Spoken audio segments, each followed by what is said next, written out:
The Wizard of Oz. It's a timeless children's story, but some see L. Frank Baum's original story as a social satire. Dorothy, your typical American. A brainless scarecrow? Farmers. A tin man with no heart? Industry. A cowardly lion? Politicians. You know what I see, though? I mean, it's obvious. It's an allegory of antifungals. Don't believe me?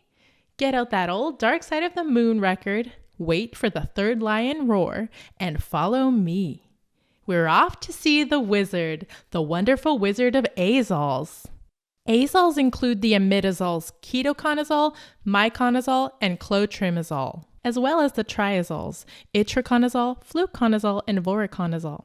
The spectrum of action of the azole drugs is broad, so we'll cover important clinical indications as we go through each individual drug. Let's cover mechanism of action first. Like we mentioned in the amphotericin sketch, the cell membrane of fungi is composed of ergosterol, not cholesterol, and antifungal drugs often exploit this difference. Ergosterol will be represented by the building blocks comprising the perimeter of the emerald city. Think emerald ergosterol, just like the fungal cell membrane. Notice, too, that the emerald city even has a postmodern fungal architectural design.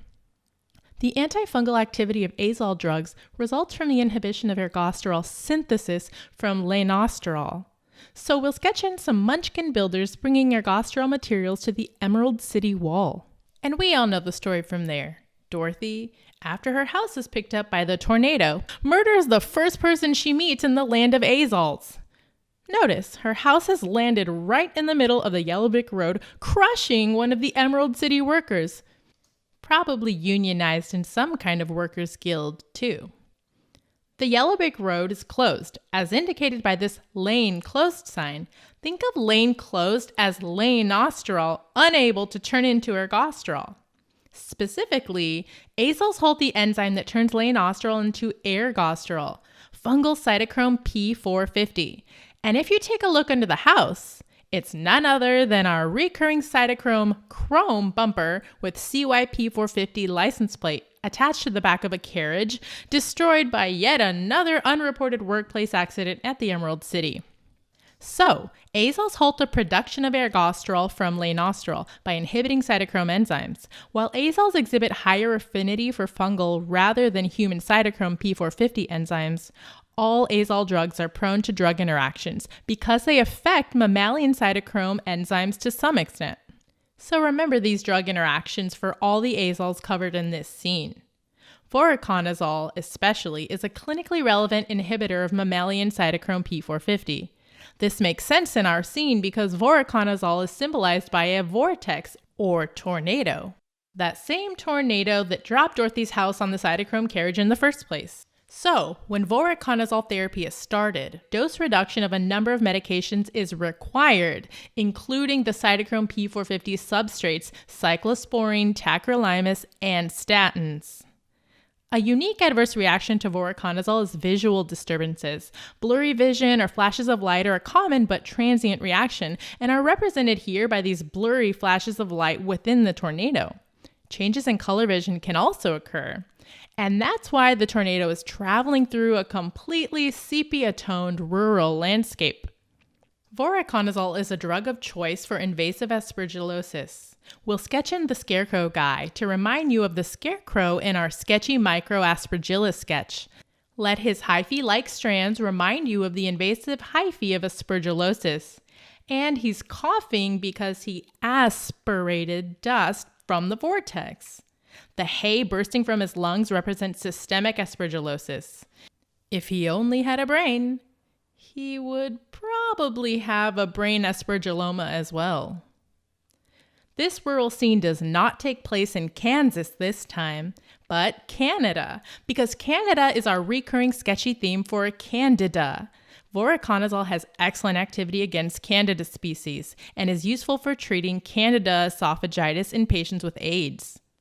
Well, as you can see, we're not in Canada anymore. So let's move on to fluconazole, the agent most commonly used for treatment of mucocutaneous candidiasis. Fluconazole will be represented by flying monkeys.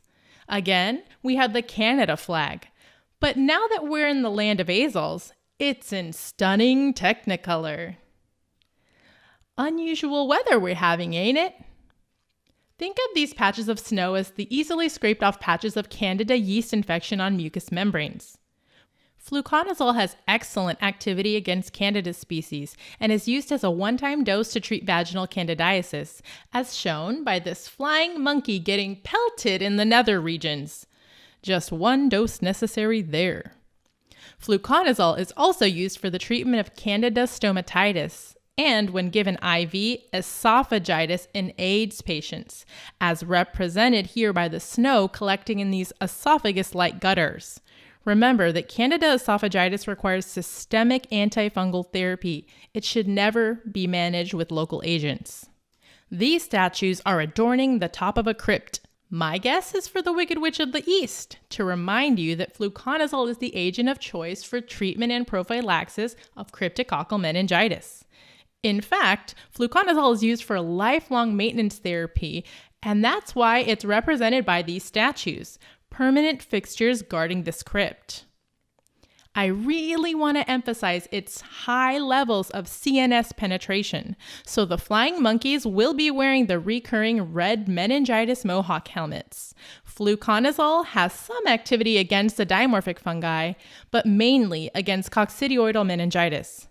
So let's move on to the drug of choice for treating dimorphic fungi, itraconazole. Itraconazole is represented by the good witch reconazole. Notice that the good witch has butterfly wings. This is because in Sketchy Micro, our dimorphic fungi, the ones that change from yeast to mold when causing systemic infection, are associated with a butterfly, which is a dimorphic creature that morphs from a caterpillar. The good witch is seen here casting butterflies to cure Dorothy's systemic mycoses, namely histoplasmosis, blastomycosis, and coccidioidomycosis. And don't forget sporothrix. Probably something she picked up at the farm. Remember, itraconazole for those fungi with 2 iterations, in other words, dimorphic fungi. She's also touching her cone wand to the toes of Dorothy's ruby slippers. Well, not really ruby this time, but kind of black, to remind you of itraconazole's extensive use in the treatment of onychomycosis. It's also used to treat dermatophytes. In fact, many azoles have activity against those pesky dermatophytes that cause the tinea infections such as tinea corporis. We'll highlight some of the topical agents here, next to our Tin Man. When you see the Tin Man, think tinea. See the characteristic ring-like rust rash? Topical agents include clotrimazole and miconazole, often administered as a cream. So next to our tinea Tin Man, we have our cowardly lion getting a nice close trim, clotrimazole. And hugging onto his pine cone metal he was duped into thinking gives him courage. "It's my cone," he says. "My conazole." Remember, miconazole and clotrimazole are topical agents for treating tinea. They are also topical agents used to treat vaginal candidiasis. What? Okay, that just happened, I guess. Again, getting pelted in the groin to represent treatment of vaginal yeast infection. Uncalled for. The last azole included in this sketch is ketoconazole. It's available as a cream to treat cutaneous dermatophytosis, such as tinea corporis. And that's why our tinea Tin Man is holding this key with a pine cone keychain.